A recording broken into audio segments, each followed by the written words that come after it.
Welcome to 3-week workshop on programming in C++. In this video, I'm going to explain the concept of types of inheritance. So I think in previous video we had a discussion on what is inheritance and what are the we are talking about the different ways of implements that the way of implementing the inheritance in the concept of general C++ object-oriented programming methodology. So before going to talk about the types of inheritance, just I'm going to explain what is once. Just I'm going to recall what is inheritance once again. So inheritance is the process of accessing the property of one classes into another. Means that by it is used for implement the concept of reusability in order to reduce the development time and the cost for the development.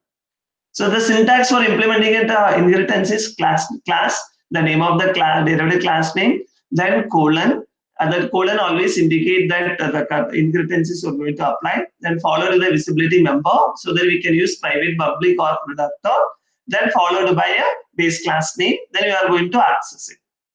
We are going to define the definition of the derivative class. So by using the object of the derivative class, we are going to access all the property of a base class. Means whatever the properties we have required, we can going to access it according to that the production level we are providing for the base class members. Okay. So now, I move on to the types of inheritance. So there are different types of inheritance is possible in the programming. Means in object-oriented programming, one is single level inheritance, that is called one level of inheritance we are going to provide. It means that we are going to provide a one base class, means we are going to derive a class from only one base class and only one level of depth we are going to apply, then it is called as single level inheritance, or maybe we call as single inheritance. Okay, so let us discuss with one simple example. So assume that the department wants to maintain the details. The department wants to maintain the details of details of the marks in a particular semester. In a particular semester, that is maybe whatever may be internal mark or maybe whatever may be, so that I'm going to implement. So we know that this is semester. So from that we clearly understand that whenever the students are enrolled, means are joined in the college maintain. So for the college maintain the details of every student once they are admitted. College maintain the details, maintain the personal details of the student. So by using the personal details, I'm going to maintain the details of the means I'm going to maintain the mark details.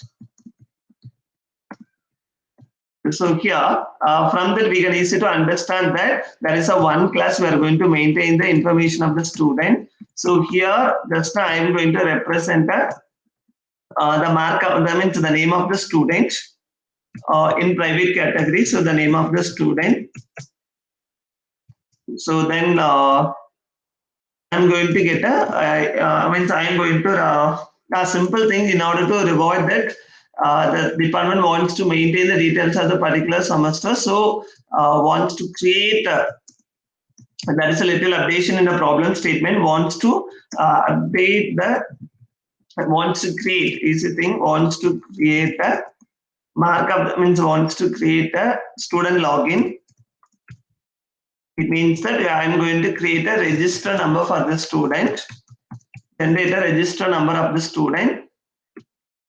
So the based on the personal information which is college maintain, they are enter, so that generate a register number. So now it's okay. So now I'm going to create a personal detail, so that the name of the student and simple thing I'm going to maintain the phone number. So these are the two fields are very important. I feel that it is very important for the student generation of student information. So now I'm going to get the input.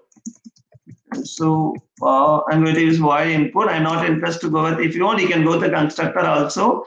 I'm going to enter the name and the phone number. These are the two personal informations need to be collected from the student once they are admitted. So enter the name and phone number.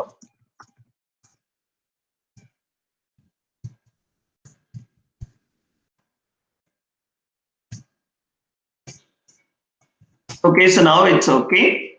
Then next I'm going to display it for just understanding. Means whether I'm getting correct information or not.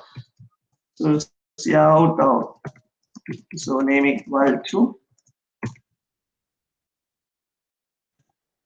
and phone number equal to. I'm going to add a phone number. So that's all. My display data is over. Then I'm going to close the class definition. Now I'm going to create a one class for generating the Anna University register number by using already the means of the personal information of the student. Here I need a one register number. So register number I'm going to generate. So we know that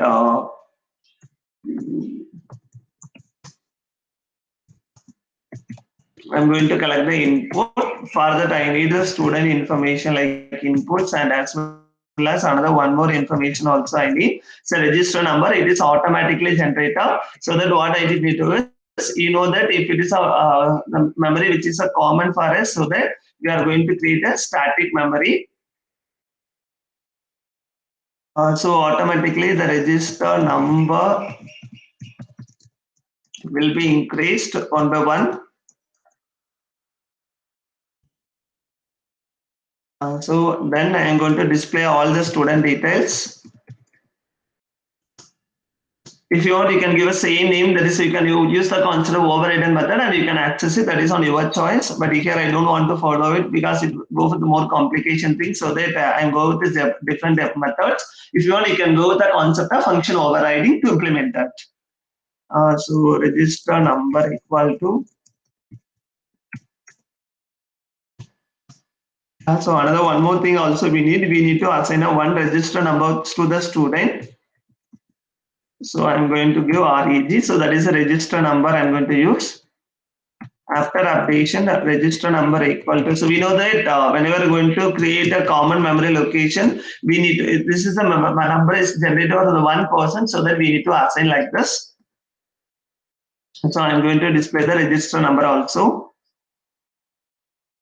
for the student one. So now the class definition is over. Now I'm going to create an object for Anna University. So Anna University.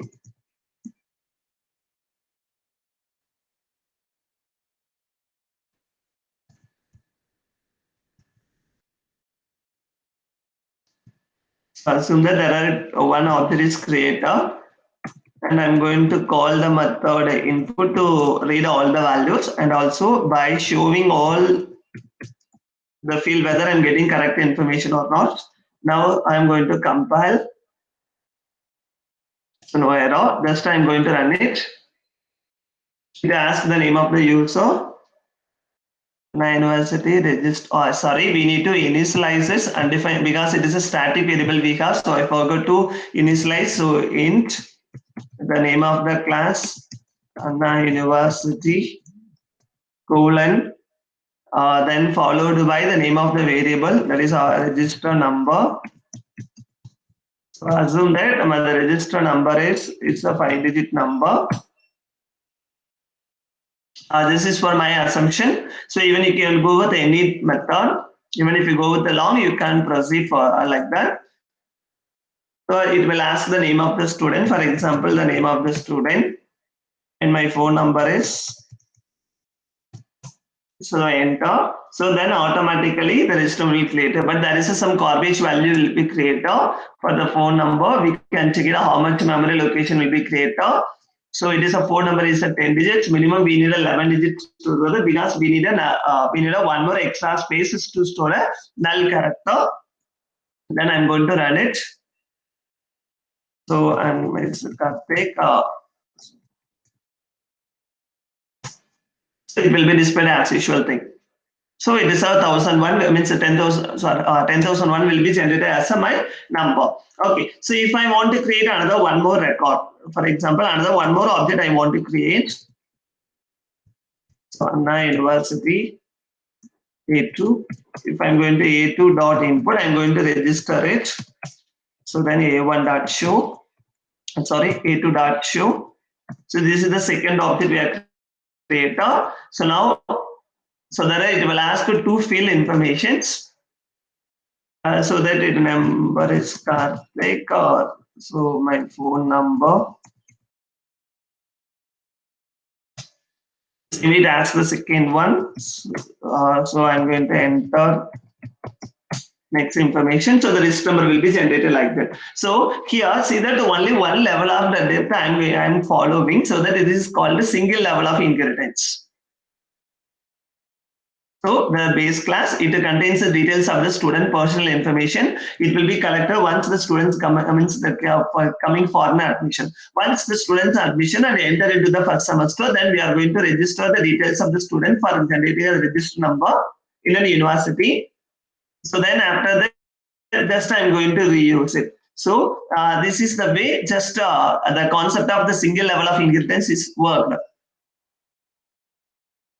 So even if you want, you can implement in different way of implementations. So for example, okay, now we can go with that again. We're going to recall the types of inheritance. So one is a single level of inheritance. So in that only one base class and only one derivative class exists. Only the one level of the depth of inheritance is applied. Then it is called as a single level inheritance. And second one is called as a multi-level inheritance. That means that we can define more than one level of inheritance. That is called multi-level. That is called we are going to derive a one class from already existing derivative class.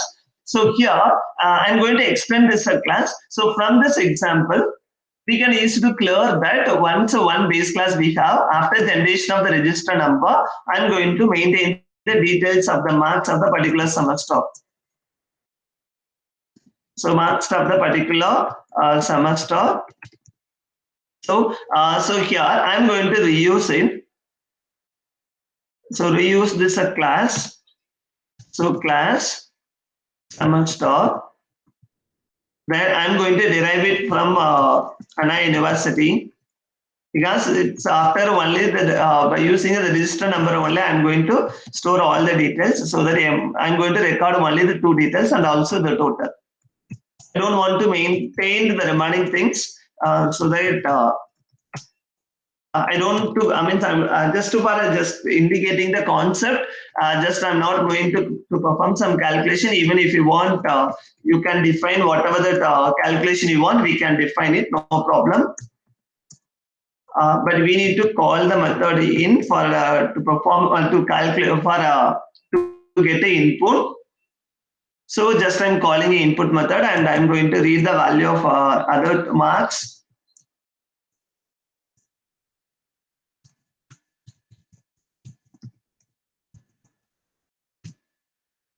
So I'm going to get a marks of M1 plus M2. Sorry, M1 and M2. I'm going to calculate the total value M1 plus M2 and everything defined in a single method itself.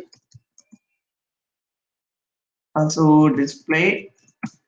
So further just I'm calling the method show automatically call the remaining method, and also here in this class I'm going to display the value of M1.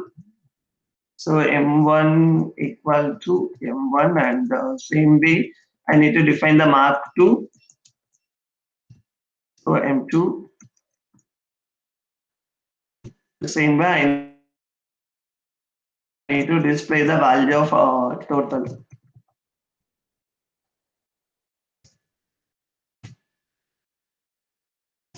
So next I'm going to close this derivative class. See that more than one of reference inheritance we can easy to define. So the base class is student. From that there is a class derived Anna University. From that class we are deriving means we are deriving semester. So this is called as more depth level, so that we can call it as multi-level inheritance. We can go with any different level so that we can create a object for semester class. Then you are going to call the method get. And instead of this, so we can say that the display method. So then the same way, I'm going to create an object, another one more semester, and I'm going to call the method get, and as well as this. I'm going to compile, no error, then I'm going to run it. So I'm going to enter that the name as well as the phone number. So then there is a small correction we have. Yes, automatically register. Once the profile is created, automatically the register number is assigned. So that now I'm going to enter to mark of the particular user. Then it will be displayed. So that automatically the register number will be created. By using the register number, we are recording the name M1 and M2, and as well as the total will be calculated. Same way, the next that we are creating a profile. So then the mobile number is entered, and the second profile also means the second student mark also maintained. So by using the field of the name and as well as a phone number and register number, that is called we are reused. So this is the simple example for using the concept of multi-level inheritance. Okay, so for the next thing, so we know that now we have we know that there are 5 types of inheritance is there. One is a single level, multi-level, multiple inheritance, hierarchical inheritance, and hybrid inheritance.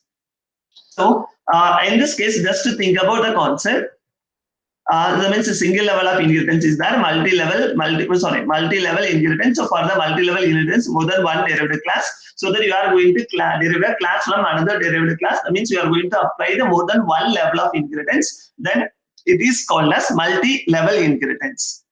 The next one, I will go the hierarchical inheritance. In this case, hierarchical inheritance, you are going to define more than one. We are going to use one base class, and by using we have derived to more than how to say that we have only one base class, and we are going to derive more than one derived class from that. For example, just a simple example to extend this, I am going to create a semester 1. I'm going to derive from Anna University. Same way, I'm going to create another one more class, semester 2, or semester 2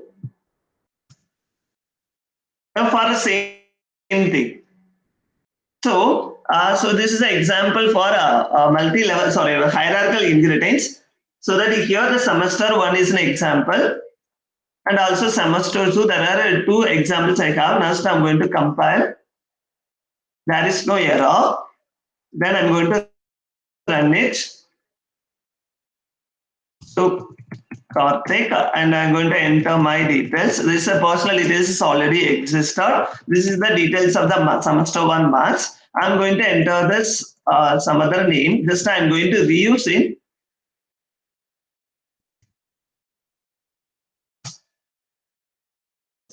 The properties are reused. So this is the example for hierarchical inheritance. So for a hierarchical inheritance, only one base class, and if you are defining n number of derived classes from one base class, then it is called as hierarchical inheritance. So I'm deriving semester 1 and semester 2 from Anna University. So Anna University is a one single base class, and we are deriving information. And also this is an example for hybrid inheritance. This is the more than one level of inheritance is that is the single level inheritance, and hierarchical inheritance is compared. Also this is the example for hybrid inheritance also. Okay, next to move on to that's a very complicated inheritance level that is called as multiple inheritance. So I think some of them know about the concept of multiple inheritance. So with the multiple inheritance means we are going to derive from more than one base class and only one derived class. Then it is called as multiple inheritance. Actually, for this case, for the concept of multiple inheritance, just I can show it how it will implement first. Then we will discuss some of the issue. But actually, Java and C# and all, it won't support multiple inheritance. In order to support a multiple inheritance, we are go with we are with interfaces only. We are going to define, but C++ support multiple inheritance. So further, a multiple inheritance means that only means more than one base class, and we have only one derived class. So stream.h. Just I'm going to create a one simple. I'm going to show the concept. I'm not going to define anything. For example, semester 1. Here I have a 1 CGPA. Assume that I have a 1 CGPA.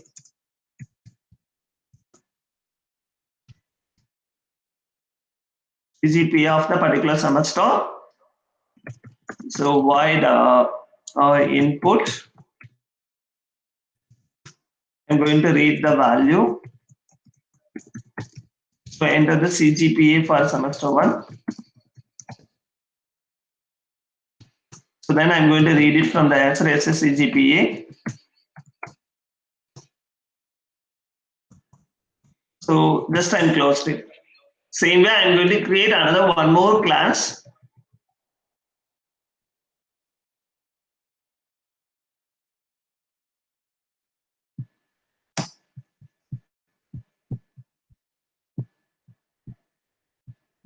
It is semester 2.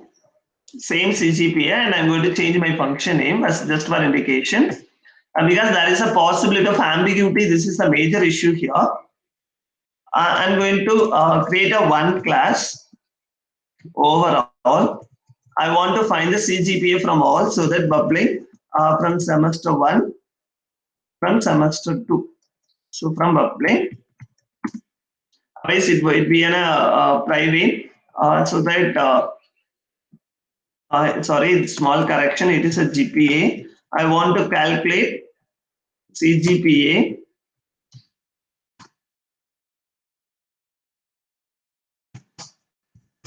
You know that separate memory location will be created. So so float CGPA.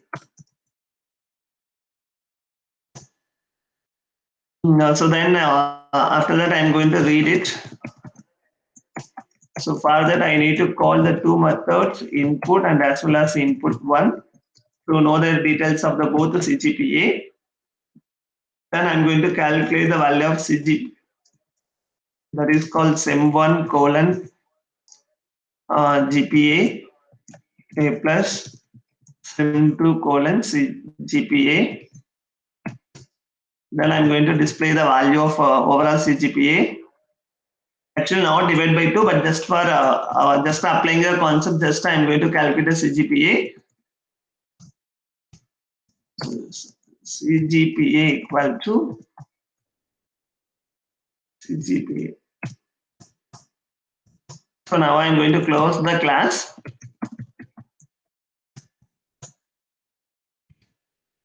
Close screen and get here. Just I'm going to create an object for overall.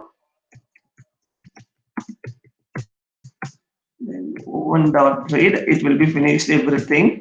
Now I'm going to compile. Oh, sorry. Yes, now I'm going to compile. It's clear. For the semester 1, for I'm saying 7.65 and 7 to 7.8, and it will be displayed as a 7.725. So we must know how it will work. So that is called F7.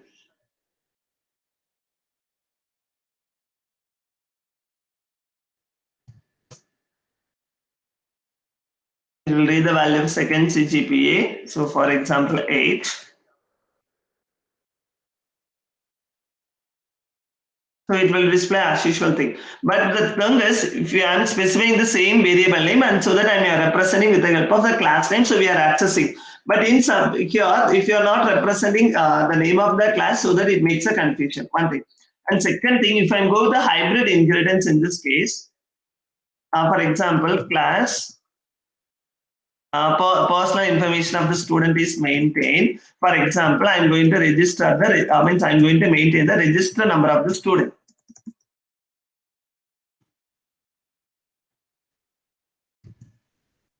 Just to for assumption only, just I'm going to represent. So I have only one field, that is a register number of the student. So clear. So in this case, if I'm going like this, semester 1, which is derived from the student from public category. Same way, for both the semester, I need student in the register number. So, so that here I need to read another one more details also we need, that is called register number.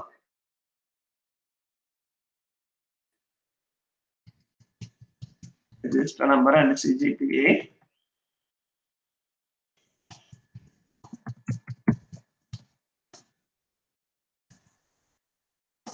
So that we need to add a register number also for as a input. So if I'm going to compile, this is the STUD. Yeah, just a minute. Yeah, just an error. So no problem. Okay, so if I'm going to run the program, it enters the register number. For example, I'm going to enter it's a 10,001 and I'm going to CGPA 7.45. But we know that there is only one memory will be allocated, so that it gets a duplication of the value is possible. The ambiguity is possible. For example, I'm going to use 1002, but it is just details of the only one student. So it was 7.8, and just a minute, I'm trying to display the value of the register number.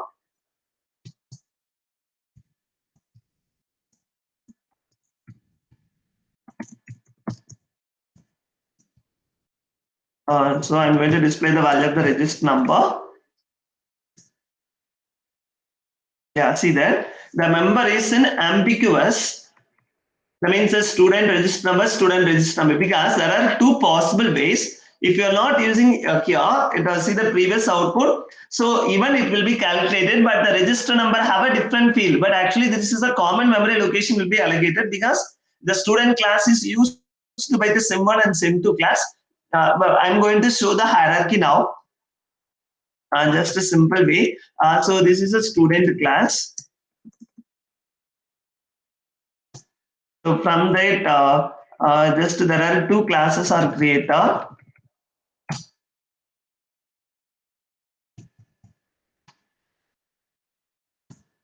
There are two student classes are created.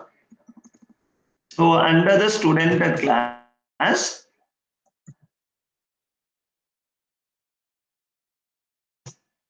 so SIM1,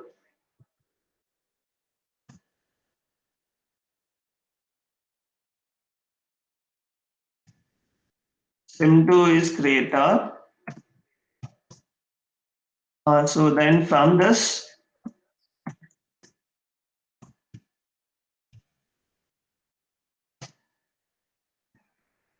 there is a one class is created that is only one in I think we know that is this is the overall class, so that if you want to reach this student class, there are two possible ways we can reach the field, either through this SIM1 class or maybe through this SIM2 class. So from that, if you are moving on this SIM1 class, there is a ambiguity of values possible. So that through this SIM2 class, there is an ambiguity of student is possible.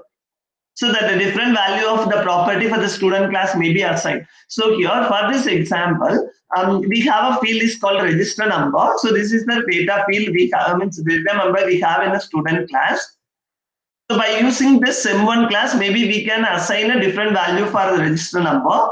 And for same way, we are reaching this SIM2 class, through the SIM2 class, we are assigning the different value for the register number. So that from EC, I mean, from that we can say that for a single data member, there is an ambiguity always possible, so that the compiler makes an error message. So see that the compiler makes an error message, but see that I hide that so that don't take any message. If we are using those data member, this shows the error message. See that the member of ambiguity.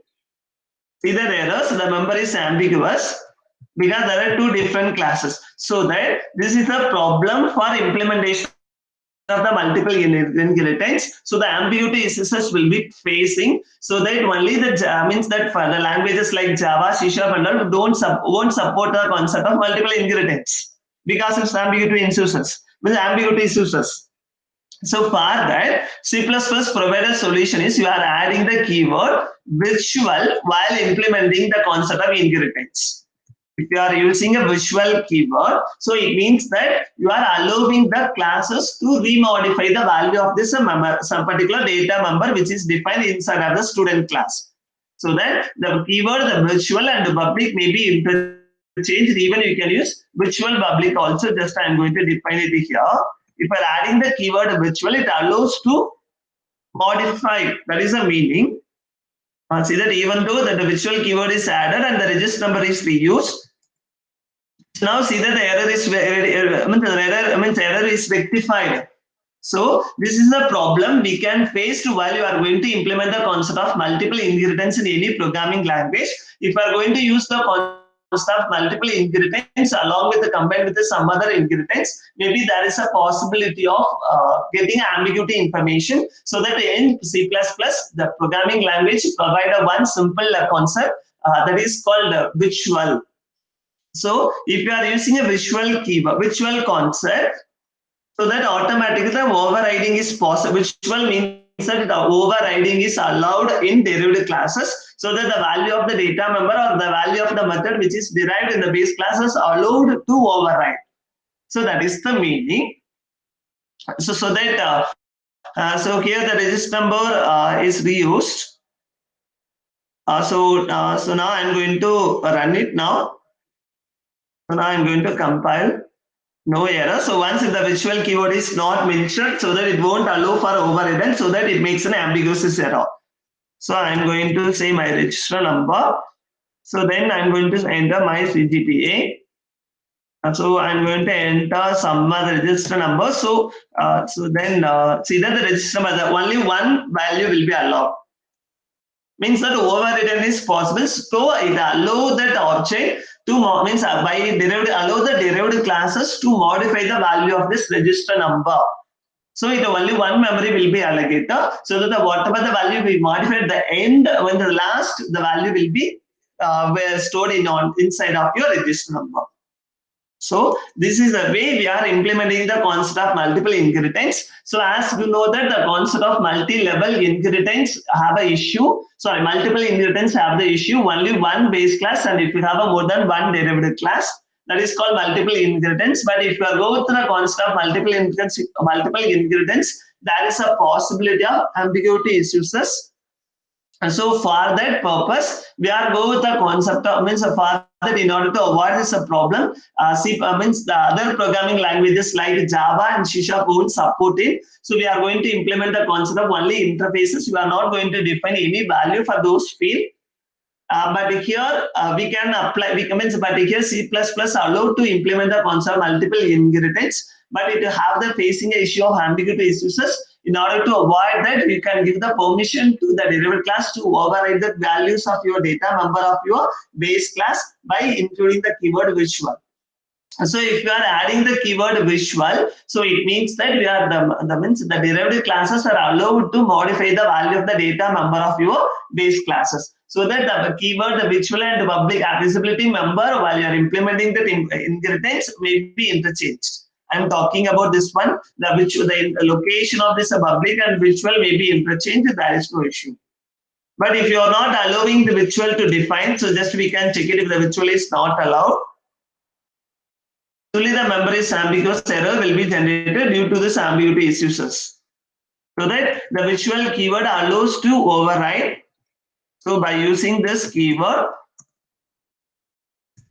so that allow the derived classes to modify the value of the data member of your base class. So this is the way we are implementing the concept of multiple inheritance.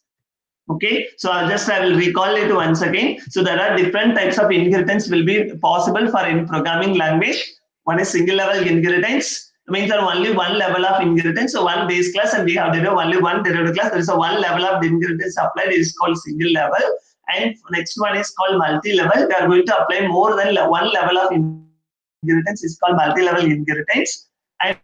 And for a hybrid hierarchy inheritance, only one base class, and we are going to apply more than one derived class. And so then it is called as a hierarchical inheritance. And for a multiple inheritance, so more than one base class, and we are deriving one derived class. So then it is called multiple inheritance. So multiple inheritance have a issue of ambiguity issues, so that we can use a virtual keyword that is called virtual base class. So normally if you are combining multiple inheritance with any other level of inheritance, surely there is a problem of ambiguity issues. So that only it won't support the concept of multiple inheritance by the programming language because of this ambiguity issues.